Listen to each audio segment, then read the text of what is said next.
Volunteers in Medical Missions. May I have the Marian speak? Bonjour, buenos dias, jumbo, hello. These are just some of the greetings that I've used on my trips with Volunteers in Medical Missions. It started in Seneca, South Carolina in 1985. A young Church of God physician from Honduras, Dr. Roman Francisco Cruz, came to Seneca where I was practicing medicine. He asked if I would bring a team to Honduras and build him a medical clinic. I really caught his vision and said, yes, I'll do that. I'll bring one team next year in 1986 and we'll build you a clinic. And we did that.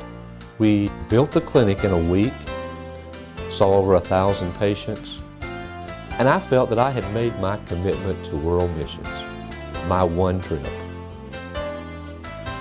That was 37 trips ago. VIMM is not afraid to take you to remote parts of the world to minister to the people with great needs. On one of those occasions, we were in Honduras, and to get to this village, we traveled about 30 minutes off the main highway.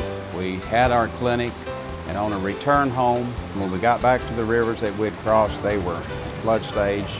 The water was so deep that it came up over the hood of the truck to the windshield. But we made it to the other side, and the people were rejoicing because VIMM had ventured in to their part of the world and brought medical supplies to their village.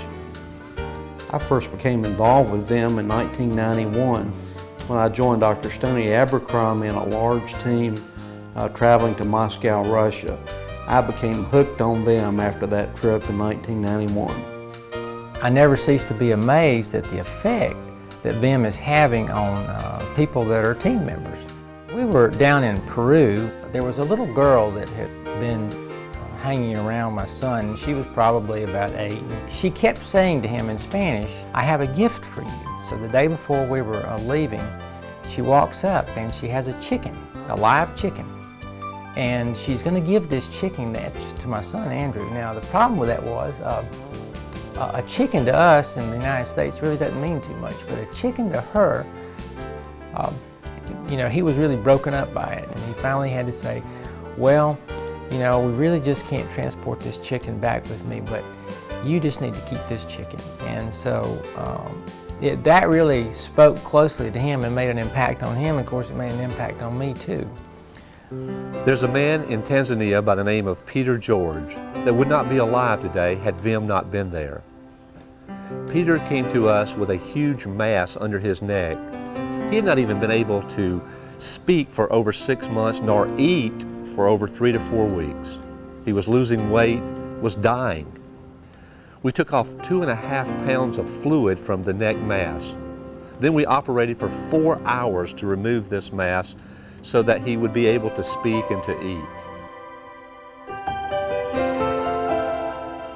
You get so much more from VIMM than you put into it.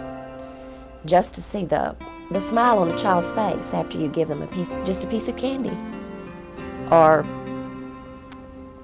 the look on a mother's face when you give her a bag of medicine for her children.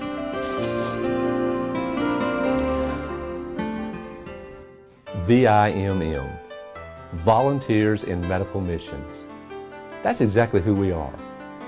Volunteers who pay our own way and provide medical care for those in need. Yet we could not do this without the support of the office staff at VIMM headquarters. The office staff is the first voice people hear when they contact Volunteers in Medical Missions.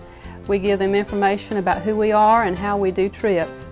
We coordinate the details of the flights and arrangements for the trips. We maintain a database to keep up with our finances and our mailings. We process a newsletter every 2 months that gives information to our donors and people interested in Volunteers in Medical Missions. And the office staff feels like our job is more than just a job. We are part of the mission, and we are excited about that. From those humble beginnings in the foothills of the Smoky Mountains, Volunteers in Medical Missions has been a part of the Great Commission to go into all the world. We've worked on 5 continents and ministered to patients' needs in 24 different countries. giving free care to physical needs, performing minor surgery, giving counseling, and providing free medications to all the patients.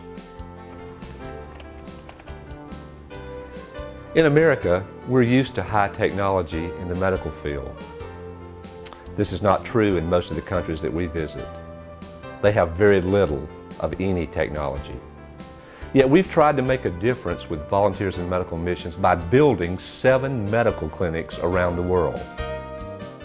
One thing I like about VIMM is the fact that it is interdenominational, and we have so many faiths that go, but when we all get there and we're all working as a team, no one thinks about your denomination. You just think about the fact that you're Christians. I had the opportunity to go to India in 1998 and 1999, where we worked with physicians and workers at the Shefflin Leprosy Research and Training Center. This is one of the world's leading institutions in the research and treatment of leprosy or Hansen's disease patients. We had the opportunity to share with thousands there not only our medicines, but the love of God.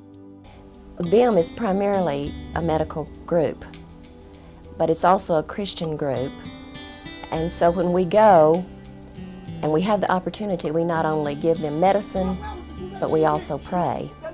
And many times I've seen the doctors, after they checked their patient, to lay their hands on the patient and pray for them, and we've had many to receive Jesus as their Savior because of this. What does it take to put together a successful VIMM trip?